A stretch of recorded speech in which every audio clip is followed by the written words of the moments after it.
Welcome to episode 37 of Listen in 3D. I'm your boy Justin, aka Too Tall for You Fool, And I'm Netta, aka Wondrous Net. and together we are both Team 3D, the host of Listen in 3D, where we discuss, dissect, and debate the music and albums in the world of hip hop and other genres. If you like what you're seeing, give us a like, share this video around, comment, and subscribe. If you want to help us out one step further, go ahead, click on that notification bell. That way you get notifications when all our videos go live. So, that really does help us out a lot in terms of discoverability and all that stuff. And you guys know when we're available. That way we're not buried in your YouTube algorithm. All right. So, with all that out of the way, so this is part two of our picks. Like I said, we usually do this like every 10 episodes or so. So, I chose this album. So, Netta, I'll ask you, what did you think of this album after listening to it? Um, I really liked it. It was cool. I thought Nate Dogg has a really smooth sounding voice, but he still is like gangsta too. So he's kind of breaks the mold of R&B artists. Ye- Why did you choose this album? Uh, I think for the most part, this artist we're about to discuss is more known for what he's done for others on songs and hooks, as opposed to his own solo stuff. And I don't think this guy should be overlooked as a solo artist. In other words, I think he's underrated. Once you get into the artists we're going to discuss, I think you already gave it away. You said Nate Dogg, but here we go. So today we're going to be discussing Nate Dogg's G-Funk Classics Volume 1 and 2. It was released July 21st, 1998. It was his debut studio album. It peaked at number 20 on the R&B hip hop album charts and number 58 on the Billboard Top 200. It has singles including Never Leave Me Alone, These Days, Nobody Does It Better, and I Don't Want to Hurt No More. And there were music videos for Never Leave Me Alone, These Days, and Nobody Does It Better. There was guest appearances from Isaac Reese, Nancy Fletcher, Corrupt, 6 Feet Deep, Daz Dillinger, Trey D, Big Chuck, L.T. Hutton, Salim, Val Young, Butch Cassidy, Tupac, Lady of Rage, Pamela Hale, Warren G, Big Psych, Barbara Wilson, and Snoop Doggy Dogg. Yeah, I can't forget Snoop Doggy Dogg. All right, so a little bit about Nate Dogg. He is, one third of the 213 clique, which featured him, Snoop Dogg, and Warren G.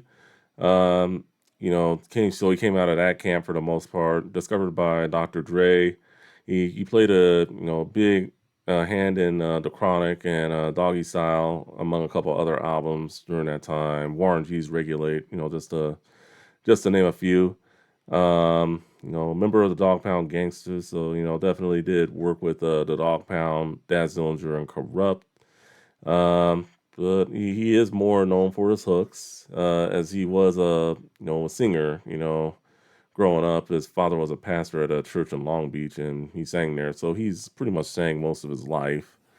Um, let's see. Also, aside from that, he gained popularity later on. Also, especially going into the late '90s, early 2000s, where he had worked with a lot of other artists outside of the West Coast.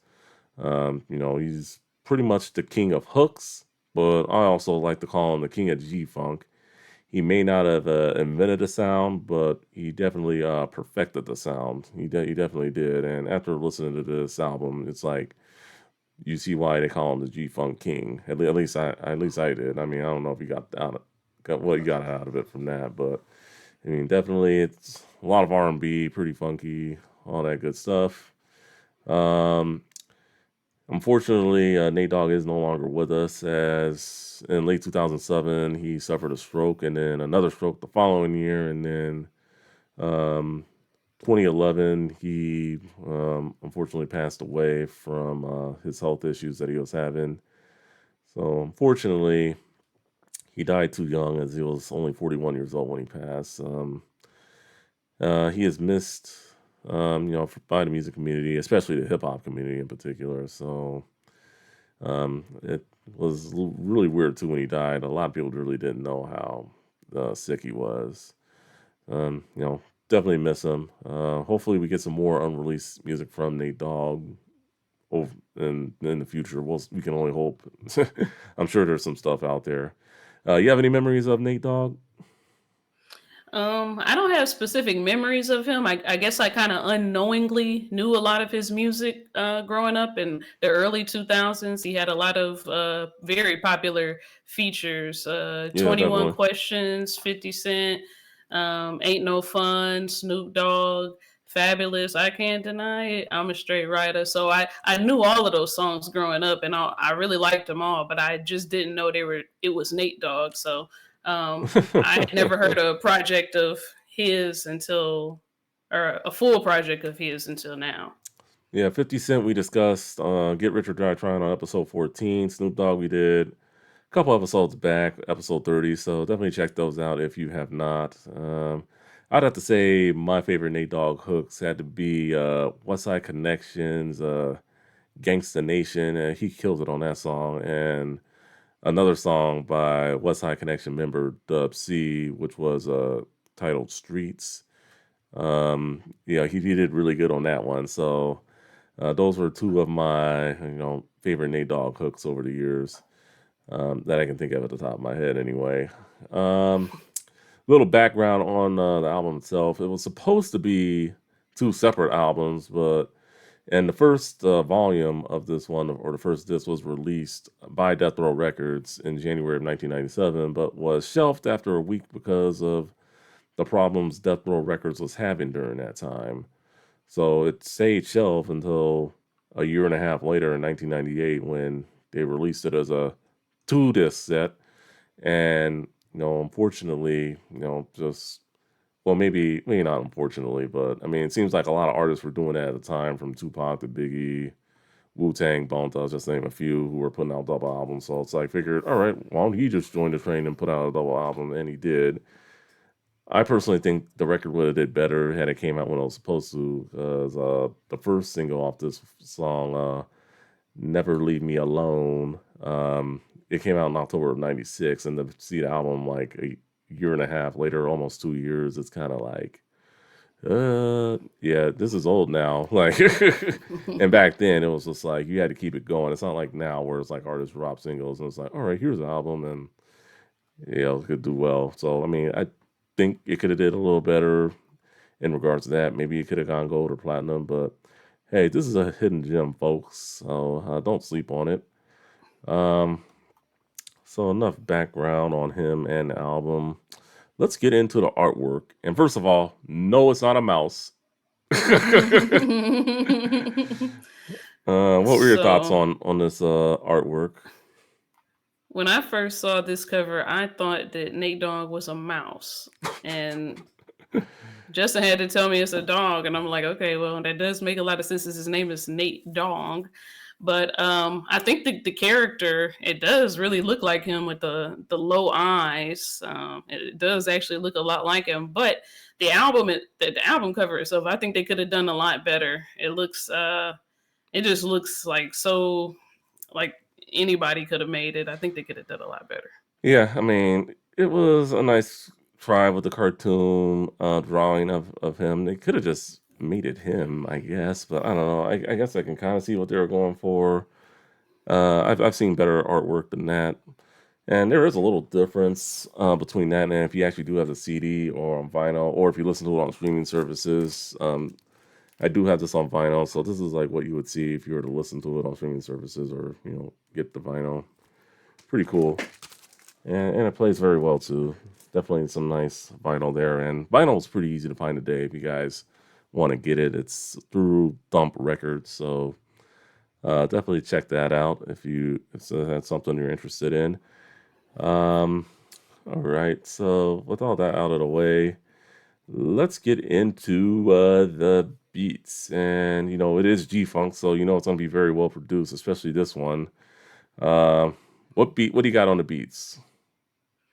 The runner up is First We Pray, but the my very favorite one out of all of them was Hardest Man in Town.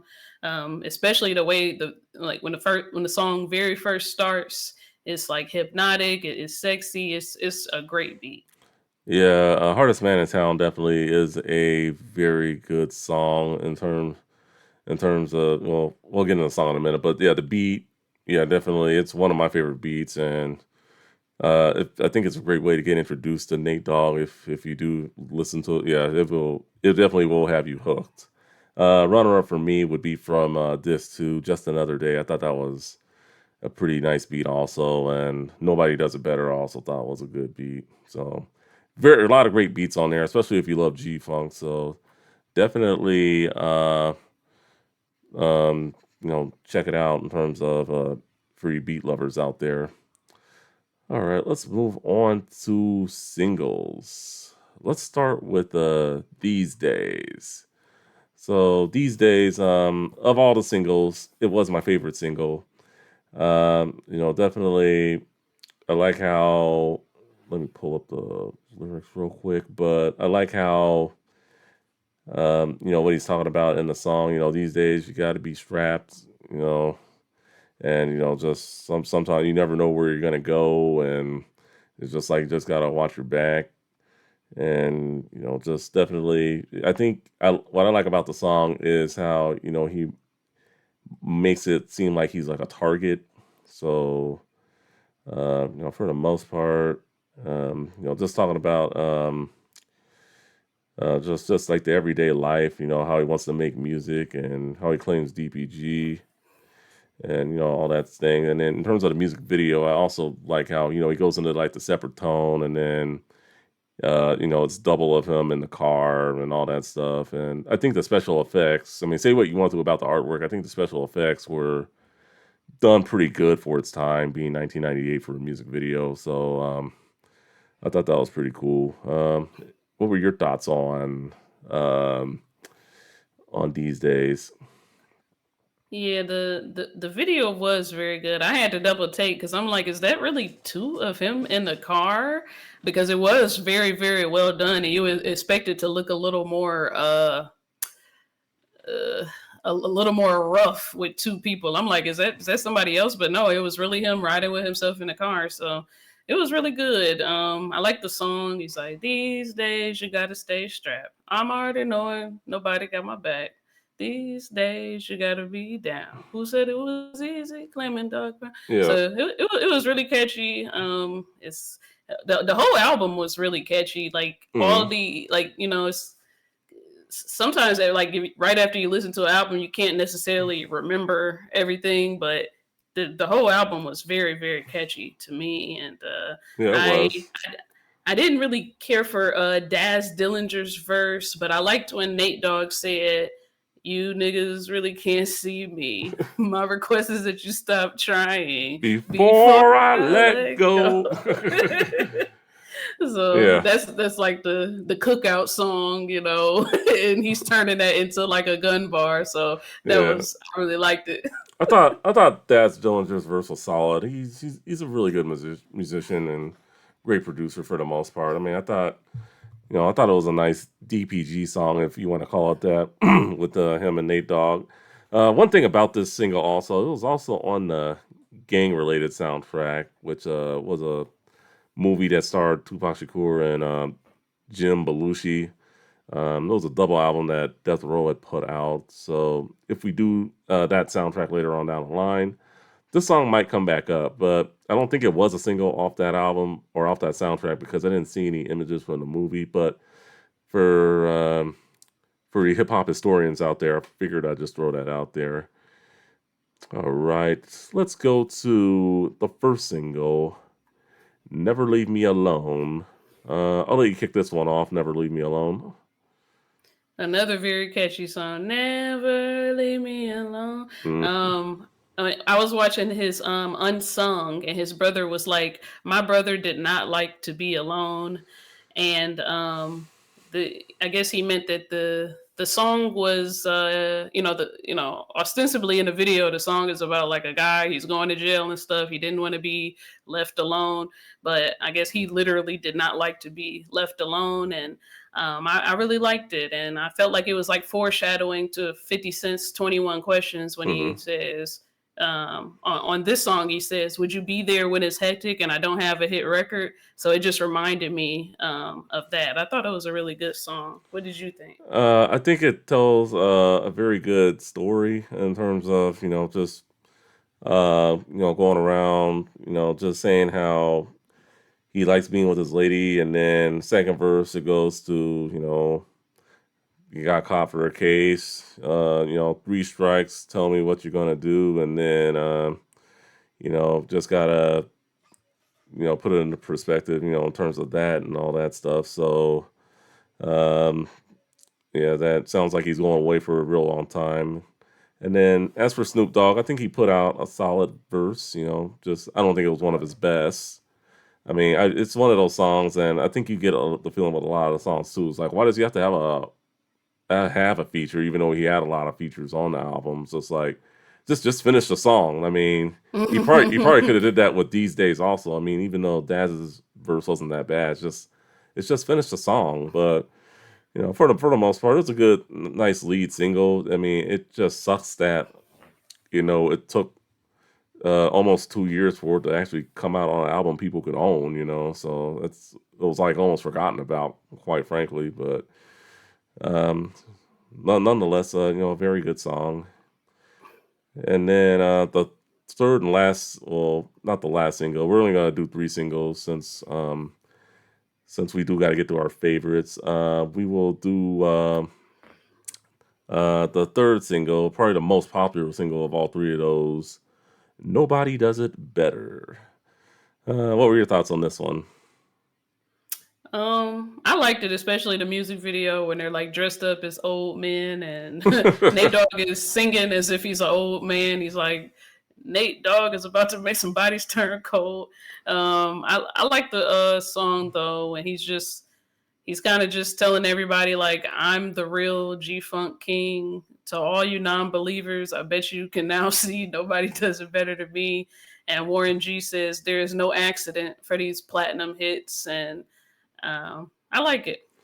Yeah, I guess I'll comment on the music video first. It reminded me of I don't know if you remember on All That when Keenan and Kel would dress up as two old dudes. Clivis. Yeah, Mavis and Clavis. Yeah, it kind of reminded. Yeah. Yeah, it kind of reminded me of that. Actually, I think they got it from that. I wouldn't be surprised if they did. But I mean, just dressed up as two old dudes and then guys going up on the stage trying to beat them. I thought that was kind of. I thought that was hilariously done. And then just them rapping from their other hit single, Regulate. I know that's not a song we've talked about yet, but I mean, um, but yeah, that's pretty much the song that got him famous. And then, pretty much just Warren G and Nate Dogg just going back and forth. And, I think they do very well on duets together. And this song is definitely one of, their best songs that, they've done together. So, I like the part where Nate's like, my exhibition started back in '93 with nobody listening but Warren and me.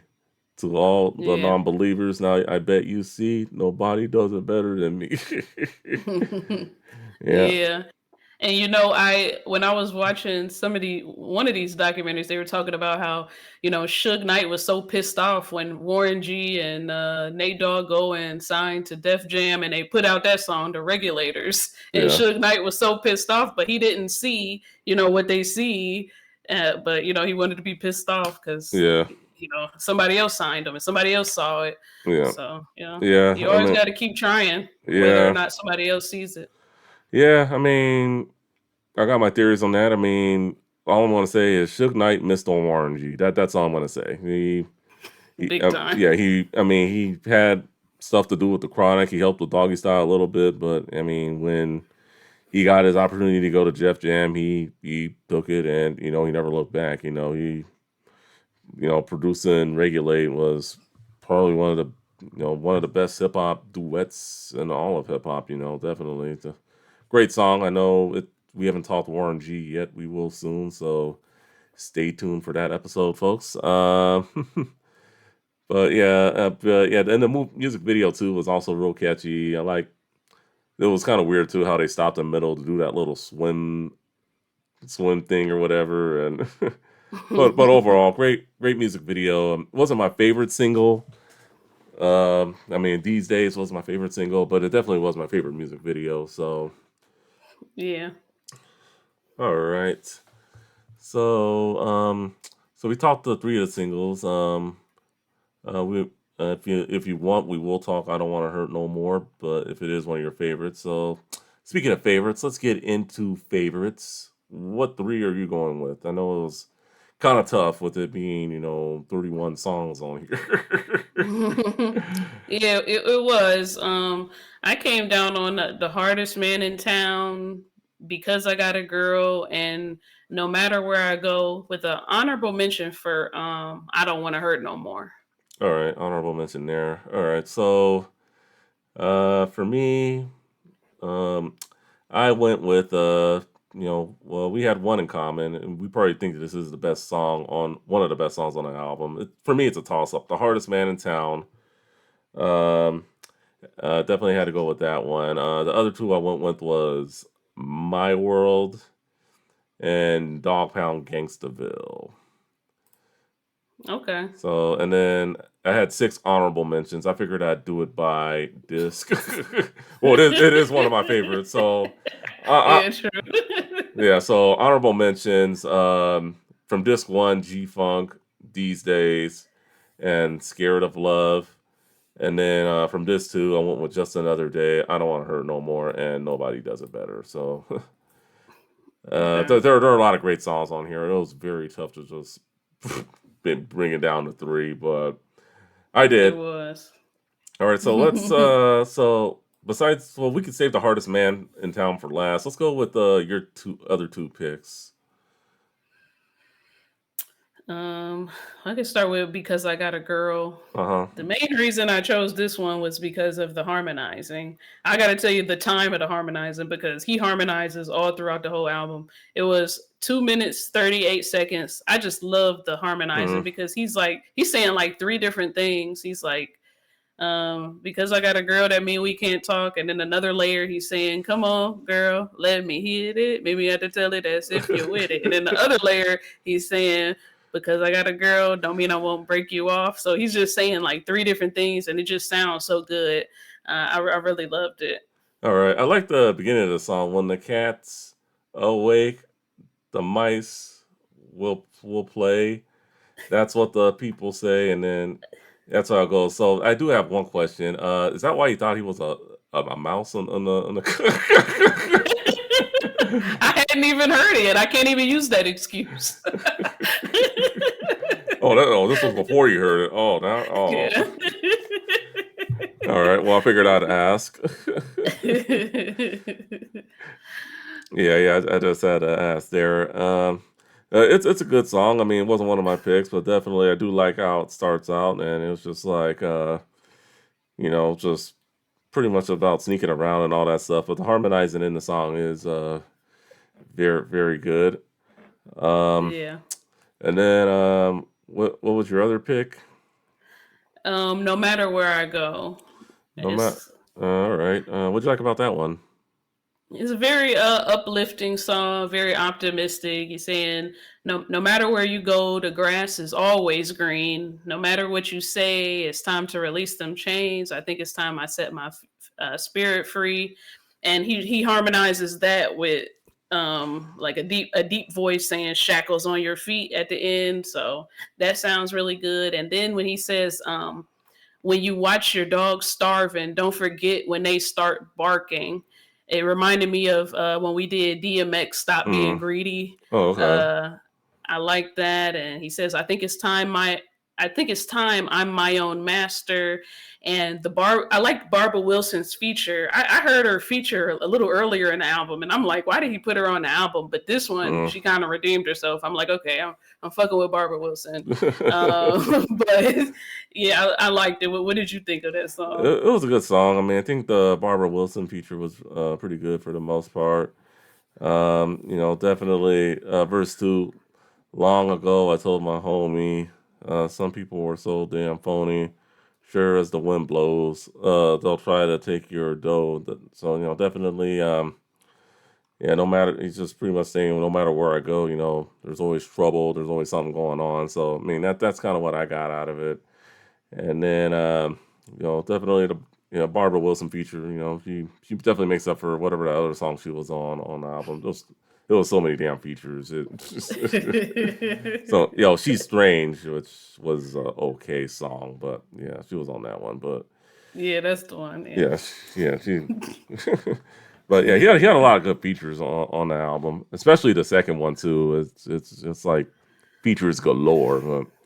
Yeah, I'm very partial to his voice, so it's like whenever somebody else started talking, I'm like, oh, now I have to wait on them to stop so we can get back to him. But the album does it maintains his sound throughout, despite having like 15 freaking features. Like yeah, it's really uniquely his sound. But I wanted him to sing only. yeah. I'm pretty sure as R&B fan, I'm pretty sure that's what you would have liked to have heard a lot more from him. But all right, so we'll go with the other two singles I had favorites I had before we talk about our favorite song. We'll start with the Dog Pound Gangstaville. This was actually really close between this one and Just Another Day, but I had to go with this one. And for me, what got me with this song was just the chorus. I mean, I know. I really wanted to. Maybe I'm cheating here a little bit because it had Snoop and Corrupt on here, but I mean, dog, pound, gangster. Yeah. Don't you wanna come with me to Dog Pound Gangsterville? I mean that's what really got me. And then I think it just that second verse, even though he's a singer, I think he really just showed like his real rapping ability in this.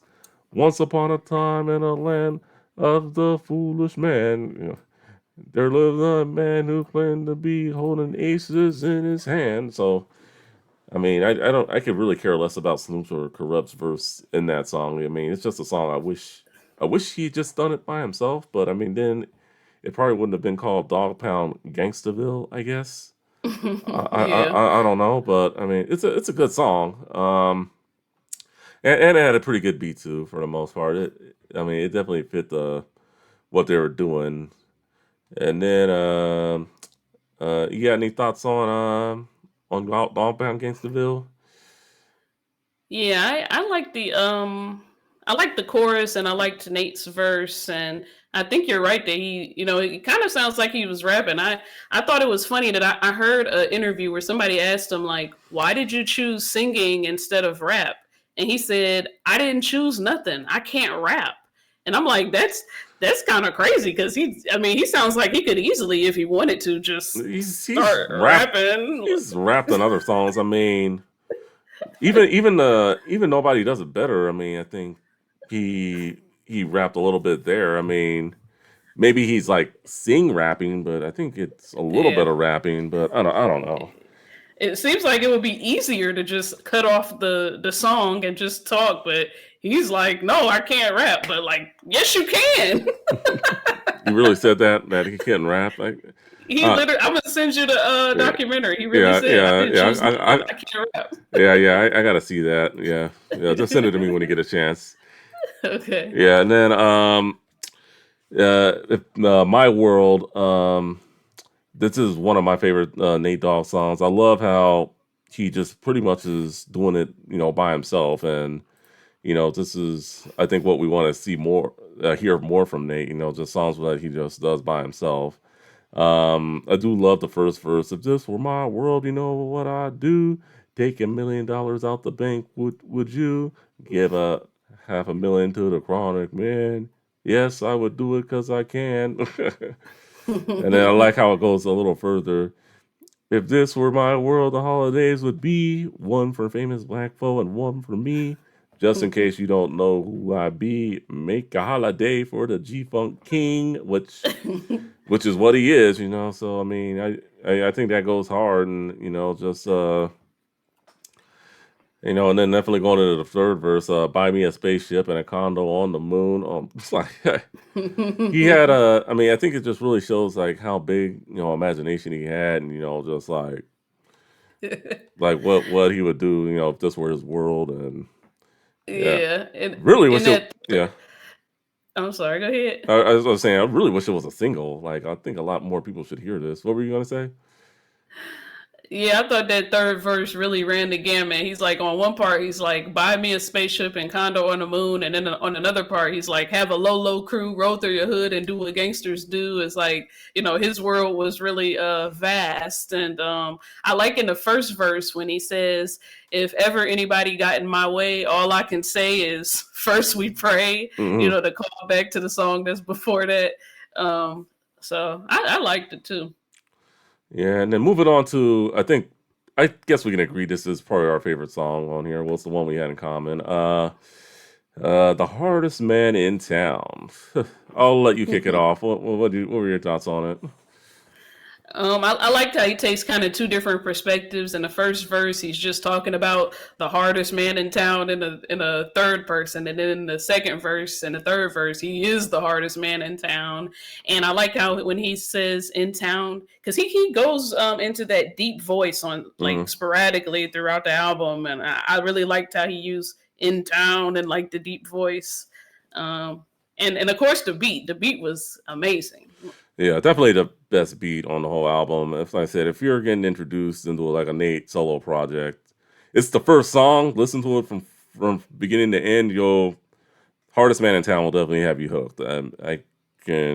Yeah, Yeah. I can't say enough with that. For me, this song tells a great story.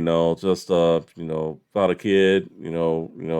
Well, the hardest man, please stand. The homie stood right up, and then definitely just talking about hard times, all that stuff in the first verse. Second verse, I think he's the gun, little big man. You don't see me lying here. Pick me up if you dare. I'll make your life easier. Definitely, Oh. yeah. So if you really like pay attention, yeah, he's pretty much the gun. Load me up, and then goes into that bridge. You're a big man now. So that really got me. And then that third verse, I told you once before, I'm pumping fear. Nobody's gonna step to you. Let them know I'm here. And if you have questions in the corner of your mind, pull the trigger and leave your questions behind. So, I mean, yeah, he pretty much becomes the gun in like the second and third verse right there, which it just goes hard. Very good song. Yeah, so I recommend any Nate Dogg fan who hasn't heard this definitely at least if there's one song you listen to on here, listen to that one. Yeah. Lot of great songs on here. I had a feeling you would like it though because I know you love R&B, and I guess Nate Dogg is not a rapper; he's a singer. Well, I mean, he's because he can't rap, so he says. Any songs on here that you didn't like or that you thought was filler? The one that you mentioned, She's Strange with Barbara Wilson, I was just Yeah, like, I don't like that one. yeah. There's a few. I mean, if I'm comparing Volume One to Volume Two, I think Volume One was a little better by an edge. For the most part, I mean, it really couldn't fish any songs really out. I mean, She's Strange. I didn't like too much. Stone Cold was okay. I think the Tupac song, Me and My Homies. I mean, I know a lot of people like that because of Tupac and all, but it just didn't do it for me. I think Tupac has had better features in my opinion, and yeah, yeah, I think Yeah, you. but Mm, the album or the first album and the second album both contained like a song about friendship, like the yeah. homies one on the Oh, first one, and then Friends. then friends on the Yeah, second one. that was a nice 213 song with Tim, RNG, and Yeah. Snoop. Yeah, that was a nice song. I like that one. Just not one of my favorites. Yeah, I thought the disc one. I probably think it is a little farther mm, ahead of disc two than you yeah, do, because I feel like disc one didn't miss. Disc one didn't miss, and yeah, that's fair. disc two, the last few songs, I was just like, I like that one, don't like that one, like that one. But this one, it didn't miss one time for me. Okay, yeah, that's fair. I mean, yeah, there's really no like, yeah, I don't think I have like a bad song I'd remove from there. Like, yeah, if it just came out by itself, probably would have been a masterpiece. Maybe a couple songs from this too to make it good. I mean, I'm sure there's a few ways you could tweak it to just make G Funk classics a classic, I guess you could say. Yeah. Yeah, that's a great take for the most part. I do think this one is better than this two in terms of that, but so so anyway, there were no album cuts or expansions, so there are no like hidden tracks or anything like that. Maybe some B sides or something if with the singles or whatnot, but nothing to that caliber. All right, so recommendations. So we're gonna get into recommendations here. So Warren G appears on the album, particularly Disc Two, Volume Two. He had an album in 1997 called "Take a Look Over Your Shoulder," which Nate Dogg does make an appearance on. So definitely check that one out. Daz Dillinger also had a release off of Death Row Records, actually. Retaliation, Revenge, and Get Back. If you can find it, check it out. It's a pretty good G Funk type album. One of Death Row's last releases in the 90s. But yeah, it is kind of hard to find though because it's not on any streaming services at the time of this recording. And Corrupt. He also had an album in 1998 called Corruption. And like Nate Dogg's debut album, this was also a double album. So, like I said, a lot of artists were doing double albums at the time. Um, some probably worth it, some probably not worth it. I will say because this was supposed to be two separate albums, I would say this was worth it in terms of it being a double album. To be fair to him, because it would have been a bunch of lost songs had it not released. So I mean, so that's my take overall on that. Anyway, we got through it. Closing thoughts. What would you recommend? Any songs going back to your playlist on this one? Uh, Oh let, yeah. let us know. I know you. Yeah, I would definitely recommend the all of my favorites. The hardest man in, or I'm taking them back to my playlist. All of my favorites. Hardest man in town. Because I got a girl. No matter where I go. I mean, I even like some of your favorites. I like My World. My World's a very good Um, song. My World is a very good song. Yeah, I would really recommend the whole album. It's very good. It's like normally the R&B guys are kind of doing exclusively love songs, but he goes into all kinds of other realms. He's talking about the world around him, suffering, pain. He talks about love too. He's talking about the music itself, Yeah, how his relationship to the music, how much he just loves making music, money, and he kind of just sings what he feels, and I can feel that when I hear it. It's like the purest form of artistry to me, so I really like the album. yeah. He has his love songs on there. I'll shout out a few. "Scared of Love" or "I'm Just a Man." I mean, lot of catchy tunes on here. And then "Puppy Love's" also a good love song also, and "Almost in Love," they're pretty good. So he does have his love songs on here. But I mean, an R&B artist just talking about street life, his struggle. I mean, you don't really hear that every day. So I mean, You don't. he does keep it gangster, definitely. So I would definitely recommend if you're an R&B fan. I think you can get something out of it. You know, even as a modern day hip hop fan, I mean, especially if you're doing your Nate Dogg history or whatnot, I'd definitely give it a recommend also.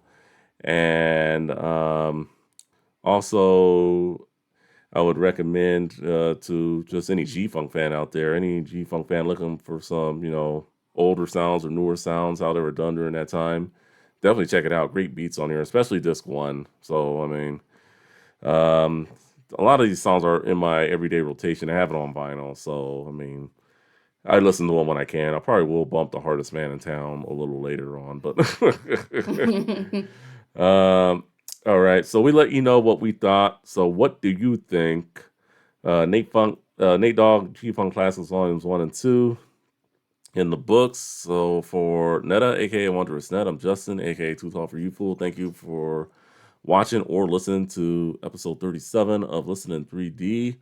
We will see you on the next one. Later.